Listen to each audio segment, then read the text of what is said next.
palavra para o orador, que a gente já está aguardando a tribuna, ele tem direito a 25 minutos. Vocês vão me desculpar, mas tem que fazer isso aí. 25 minutos, por favor, a palavra com ele. Obrigado, senhor presidente.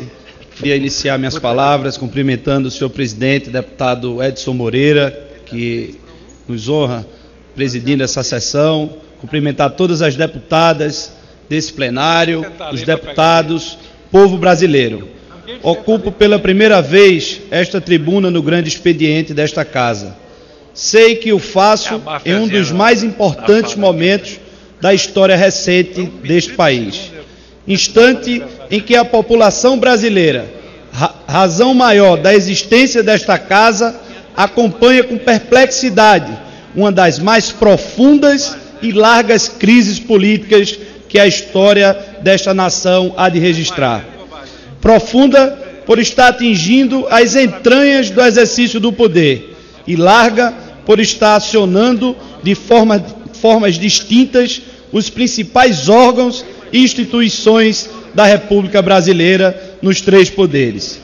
Permitam-me, de início, algumas palavras sobre o que me trouxe a esta casa. Desde adolescente, participo da política no estado em que nasci, Pernambuco, onde acompanhava meu pai, Eduardo Coutinho, nos históricos enfrentamentos que sempre guiaram nossa militância desde as campanhas pela redemocratização do país. Cresci neste ambiente, um ambiente de luta, de conflitos e fortes embates políticos, mas também na busca do entendimento, da razão, do equilíbrio. Foi nesse percurso onde aprendi que a fidelidade aos compromissos assumidos é virtude fundamental ao exercício da política. Estou pela primeira vez deputado federal pelo Partido Socialista Brasileiro, a este parlamento conduzido pelo bravo povo pernambucano, a quem inicialmente saúdo e agradeço a confiança. Procurarei honrar cada voto, cada sonho, cada esperança de mais de 120 mil pernambucanos que me escolheram para aqui estar nas últimas eleições. Chego aqui após ter recebido do povo pernambucano 3 mandatos seguidos de deputado estadual, com crescentes votações e reconhecimento. Para o primeiro mandato, quando ainda estudante na Universidade Federal de Pernambuco, fui candidato com apenas 22 anos e eleito o deputado mais jovem naquela legislatura.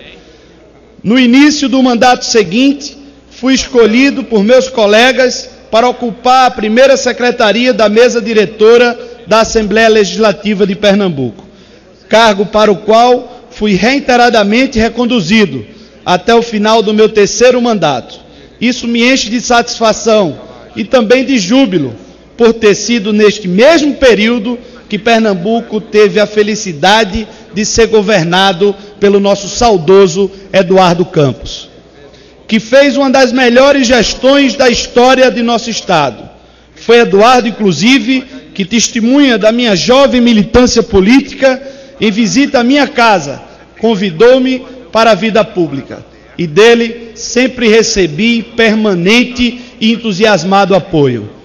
Ele que no último dia 12, esta Câmara dos Deputados homenageou em uma justa e bela sessão solene para um dos homens públicos firme, ousado e determinado.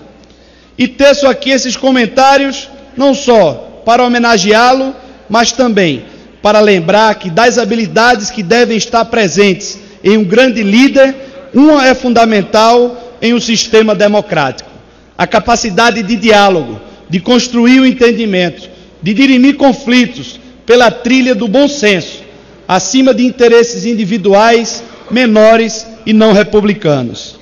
E é tudo isso que sobrava em Eduardo Campos, essa virtude conciliatória que deve servir de inspiração nesse momento de profunda crise política que estamos passando em nosso país. Vivemos um momento conturbado no Brasil e particularmente no nosso Congresso Nacional. Atravessamos instantes de ebulição comparável aos mais fervilhantes momentos da história desse parlamento. A população, quem mais sofre com essa crise, a tudo assiste com crescente sentimento de indignação e decepção, sobretudo com os representantes que escolheu para conduzir seus interesses e o patrimônio público da nação. Eu ando muito, eu converso, eu ouço. Meu termômetro social é o povo com quem convivo quando aqui não estou. Esse é um instrumento de aferição sobre a repercussão dos encaminhamentos e decisões tomadas nessa casa. E posso garantir aos senhores, o povo brasileiro está atento, a juventude inquieta. Felizmente, o povo aprendeu muito nos últimos anos. E eu vos asseguro, nossa sociedade não está satisfeita com os rumos trilhados em muitas das decisões aqui proferidas. E eu não estou falando do que seria óbvio, como as medidas do ajuste fiscal que atingem direta e imediatamente a vida dos brasileiros, sobretudo os menos favorecidos. Estou falando também, eu diria principalmente, de questões que são fundamentais, matrizes originárias de vícios perniciosos que se reproduzem e se desdobram em tantos outros, de consequências cada vez mais danosas à nossa sociedade. Falo, por exemplo, da tão desejada, propagada e até agora fracassada reforma política, que foi apontada e realmente o é, como de fundamental importância para corrigir na base vícios que corroem o nosso sistema e a legitimidade da nossa democracia. Há muito, nossa República reclama por essas mudanças, mas infelizmente, senhor presidente, boa parte do que temos visto ser tratado aqui, sob o manto de reforma política, vem sendo conduzida à luz de interesses circunstanciais e imediatos, justo o que não deve prevalecer em uma verdadeira república democrática. E mais, tudo que temos aprovado nos últimos meses, como reforma política, corre o risco de não dar em nada, de sequer não ser concluída em tempo hábil, permanecendo tudo como está, ou o que é pior, de mudarmos para um modelo ainda mais em desacordo com a realidade brasileira e com as expectativas geradas na sociedade em torno deste tema. Mas antes de concluir, ouço o deputado Júlio Delgado. Queria pedir uma parte a Vossa Excelência, primeiro para cumprimentá-lo por essa sua estreia no grande expediente aqui da Câmara dos Deputados e agradecer ao povo de Pernambuco. Já da tradição do povo pernambucano e a amizade que tinha com o nosso grande líder Eduardo Campos, traz para esse parlamento mais um grande parlamentar, disposto a ser atuante nas comissões, atuante na nossa bancada, atuante nas suas posições, se firma como uma das mais valorosas lideranças da bancada jovem que vem aqui para este parlamento nessa legislatura, engrandece o parlamento com a sua posição coerente, ética, sua linha que está defendendo aí no seu pronunciamento daquilo que espera para o Brasil, para o seu estado de Pernambuco, para o nosso país. Parabéns a Vossa Excelência, eu tenho orgulho de fazer parte dessa legislatura e da bancada composta Vossa Excelência, que é um grande líder iminente, crescente e que vai ter muitos frutos a dar aqui para o povo de Pernambuco, aqui no Congresso Nacional e para os seus colegas de outros estados também. Muito obrigado. Agradeço as elogiosas palavras do nobre deputado Júlio Delgado. Será mais uma frustração para o nosso já tão decepcionado povo. Na verdade, o que estamos votando sob o rótulo de reforma política não tem passado de pequenas mudanças no modelo eleitoral atual, sem maiores repercussões no combate aos vícios e brechas legais do sistema, e o que pode atrofiar ainda mais o nosso modelo representativo. Pois feita a toque de caixa, com benefícios localizados, está longe de ser uma verdadeira reforma na magnitude que o Brasil reclama.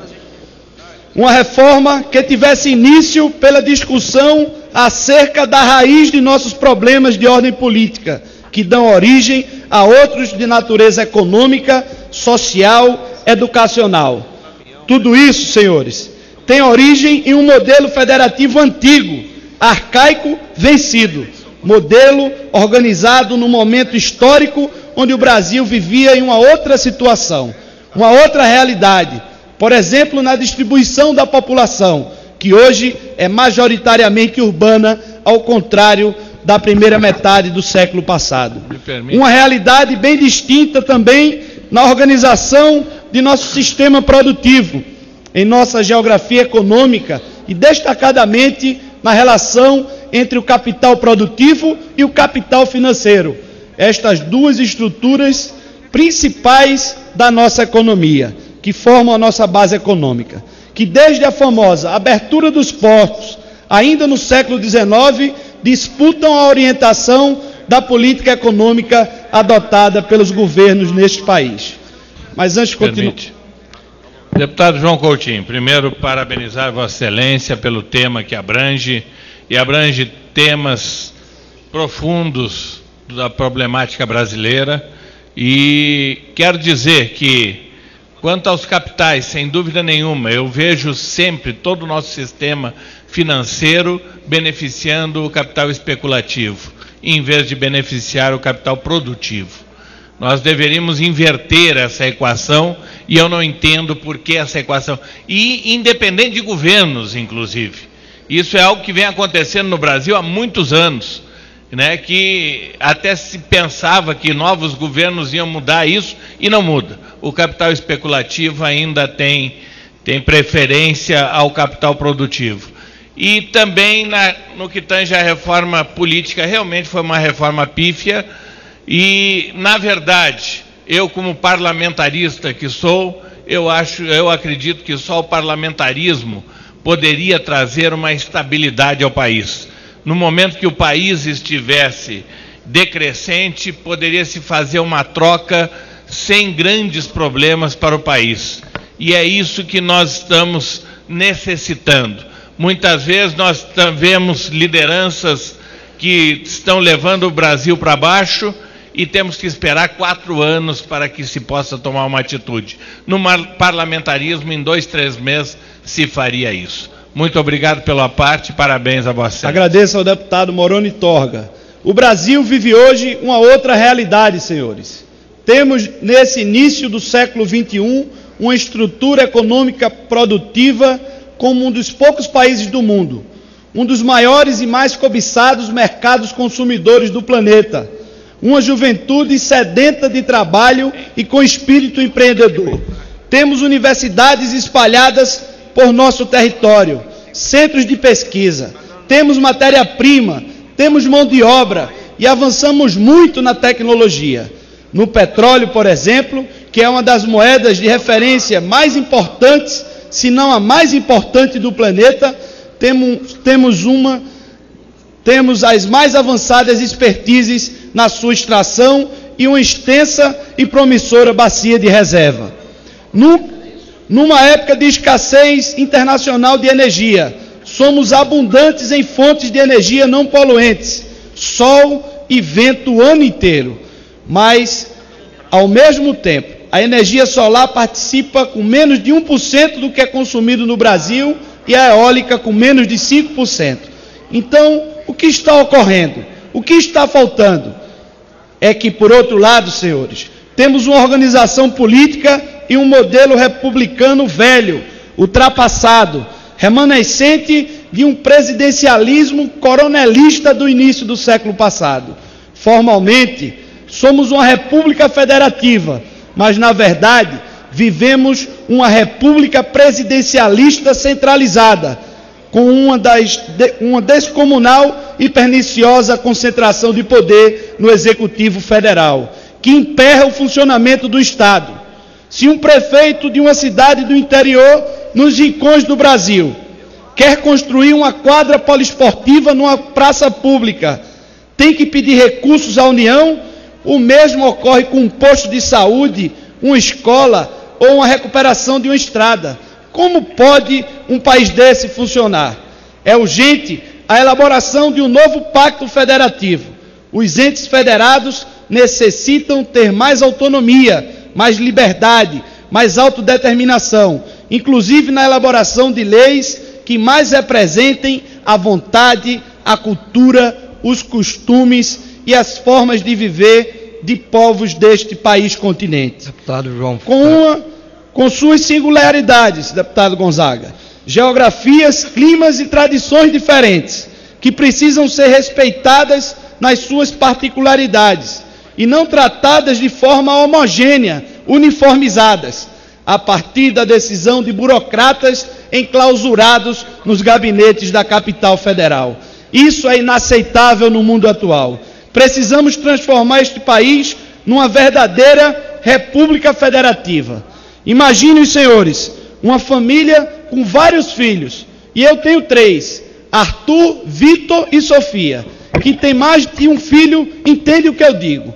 Amamos todos igualmente, mas todos têm suas peculiaridades, que exigem de nós atenções e atitudes diferentes. Agora imaginem, os senhores, um país com dimensão do Brasil, tratando todos os seus filhos em seus estados-membros com as particularidades mais diversas a partir da mesma decisão. No território do Brasil, cabem umas 15 a 16 Espanhas, umas 23 Alemanhas, umas 34 Inglaterras, e todos esses países têm particularidades e ordenamentos e regras em função das características e tradições de suas regiões, que na Espanha, por exemplo, são chamadas comunidades autônomas, enquanto em nosso país continente vivemos sob uma ordem, ou seria mesmo uma desordem extremamente centralizada. Deputado Gonzaga. Deputado João Fernando Coutinho, quem acompanha Vossa Excelência, como eu, que mesmo tendo uns diazinhos a mais aqui no Parlamento, quero lhe parabenizar por esse pronunciamento que traz diversos assuntos. Vossa Excelência começou a mostrar da necessidade de uma reforma política para o Brasil, e não uma reforma política para alguns. E Vossa Excelência agora, no meio, praticamente no fim desse pronunciamento, traz exatamente uma coisa importante, que não é centralizar aqui em Brasília, é descentralizar pelo Brasil. Vossa Excelência, que durante 3 ou 4 mandatos administrou a Assembleia Legislativa como secretário-geral, como prefeito da Assembleia, traz aqui riquezas de conhecimento. Minhas palavras, como seu colega socialista, de parabéns, para não tomar muito tempo, que é importante o seu pronunciamento. Parabéns, parabéns e parabéns.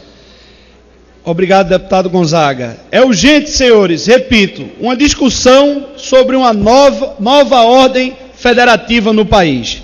Diferente disso, continuaremos aqui de paliativo em paliativo, marcando passo, ficando para trás, vivendo a ilusão de um país do futuro. O futuro já chegou e nós aqui estamos no passado, destacadamente em nosso modelo federativo.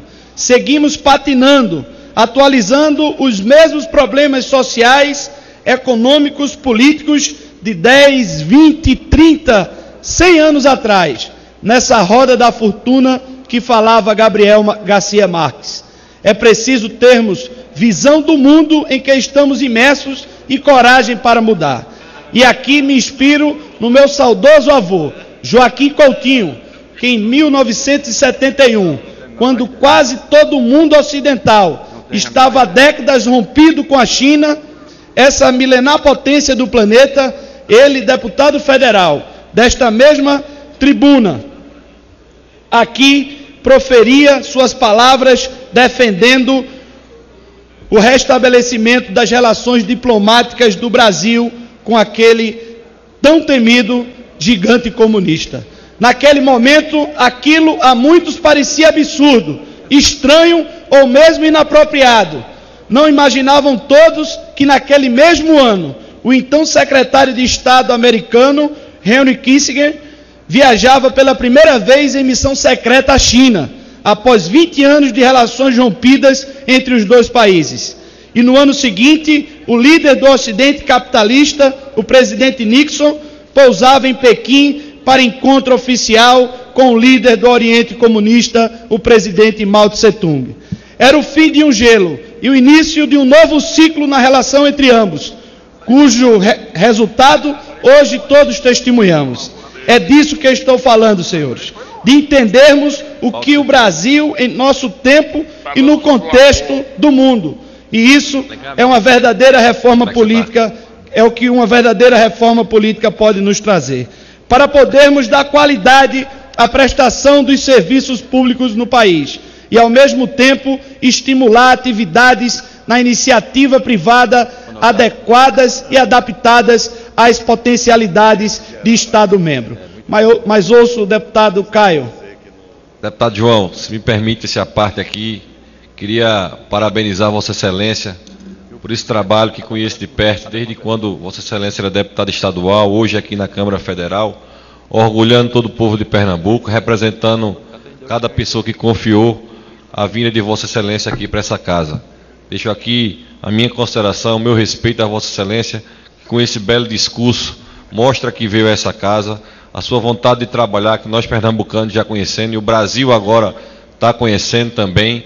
Deixo aqui o meu abraço, o meu carinho e o meu respeito por Vossa Excelência. Agradeço, deputado Caio, e ouço o deputado Bebeto.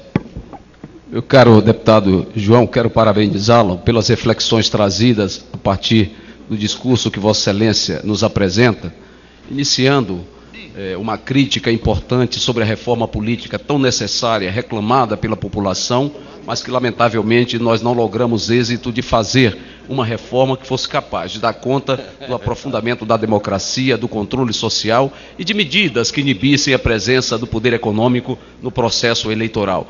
Vossa Excelência traz essas reflexões, mas mais do que isso, aponta para a crise federativa que nós estamos vivendo, que penaliza os nossos estados e municípios e que, portanto, esta casa precisa responder a este desafio, né, no novo pacto federativo. Portanto, parabéns a Vossa Excelência, o seu estado lhe conhece, a Bahia nós o conhecemos pela sua determinação, tenacidade política e aqui demonstra a partir desse discurso realizado. Parabéns ao povo de Pernambuco, parabéns a Vossa Excelência.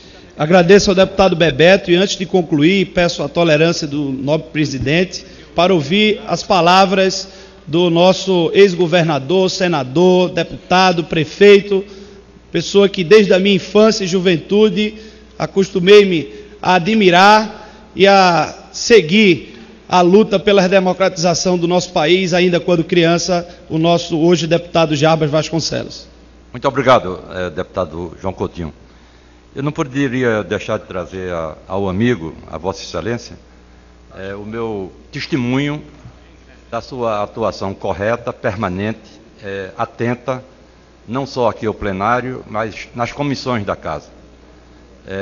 A Casa tem prestado atenção ao seu desempenho, seu tempo está se exaurindo, tem um pouco mais de 2 minutos. Eu quero deixar registrada a minha admiração, profunda admiração pelo seu espírito de luta, pela sua conduta séria, e pelo seu trabalho aqui exercido com muita competência e coragem. Muito obrigado. Agradeço, deputado Jarbas, e antes de concluir, ouço o deputado Heráclito Fortes. Meu caro deputado João Fernando Coutinho, acompanhei com muita atenção o discurso de Vossa Excelência, que é uma rápida prestação de contas ao povo de Pernambuco pelos 7 meses que representa aquele Estado na Assembleia. Eu quero parabenizá-lo e quero dizer que foi com muita alegria e emoção que vi Vossa Excelência discorrer sobre a atuação aqui nessa casa do seu avô Joaquim Coutinho, que foi um dos melhores presidentes de Comissão de Relações Exteriores que esta casa teve, e falar sobre o episódio do arrojado discurso que ele fez pregando a reabertura das relações do Brasil com a China. Naquele tempo, o momento era um momento muito tenso e o deputado Joaquim Coutinho teve inclusive ameaçado a integridade do seu mandato.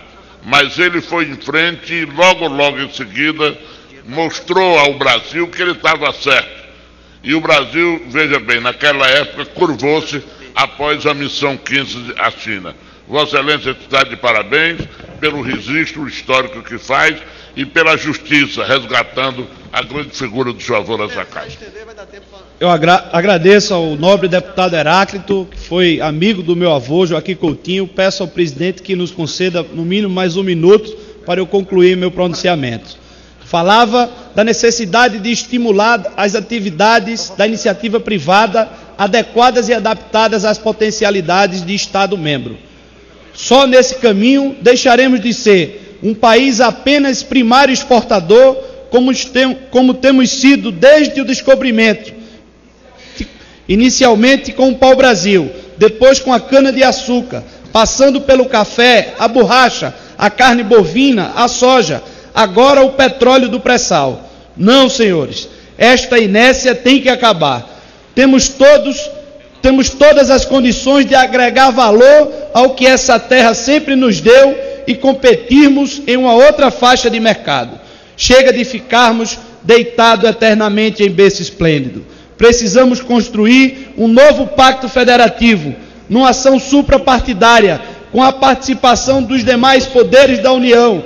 E este é o momento mais oportuno. Só assim daremos um verdadeiro passo rumo ao presente, fazendo o brasileiro orgulhar-se diante do mundo pela qualidade de vida que aqui desfrutará.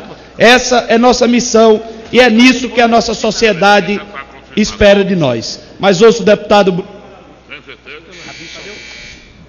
Eu acho que pedir licença pela precedência que o deputado Tadeu, eu falo em seguida. Não, apenas, presidente, para cumprimentar aqui meu companheiro de bancada, o deputado João Fernando Coutinho. Chegamos juntos aqui na Câmara Federal e tenho observado o desempenho de Vossa Excelência nas comissões, aqui no plenário, sempre inspirado pelos valores que aprendemos na insurgência pernambucana, na política que aprendemos desde muito jovens, com Miguel Arraes, com Eduardo Campos. E eu, como secretário da Casa Civil, tive a oportunidade de acompanhar o desempenho de Vossa Excelência como deputado estadual por vários mandatos e por isso vim aqui render a minha homenagem, parabenizá-lo pelo seu pronunciamento e pela qualidade do seu mandato. Parabéns. Muito obrigado, deputado Tadeu. Senhor presidente, agradecendo o tempo extra, cumprimentar o deputado João Fernando Coutinho. Nós que fomos deputados estaduais juntos, chegamos cedo na casa de Joaquim Nabuco, um dos mais importantes diplomatas brasileiros, que, como o avô de João, como Joaquim Coutinho, aqui exerceu mandato de deputado federal e um dos mais brilhantes. Essa era a minha referência que eu ia fazer. Vossa Excelência trouxe com muita justiça a referência ao deputado Joaquim Coutinho e tenho a certeza que com toda a competência e brilhantismo que Vossa Excelência exerceu o mandato de deputado estadual, vai fazê-lo honrando as tradições de sua história, de sua família, do povo de Pernambuco, e assim tem feito. Eu quero cumprimentá-lo, desejá-lo boa sorte nesse seu mandato como deputado federal e dizer que todo o Brasil conhece, Pernambuco sempre tem pessoas com altivez para representar o nosso Estado. Parabéns pelo pronunciamento. Agradeço ao deputado Bruno Araújo, a todos que fizeram a parte, a tolerância do nobre deputado Edson Moreira. Agradeço a atenção de todos e vamos unir nossas forças para salvar o Brasil. Você tem um minuto. Senhor presidente.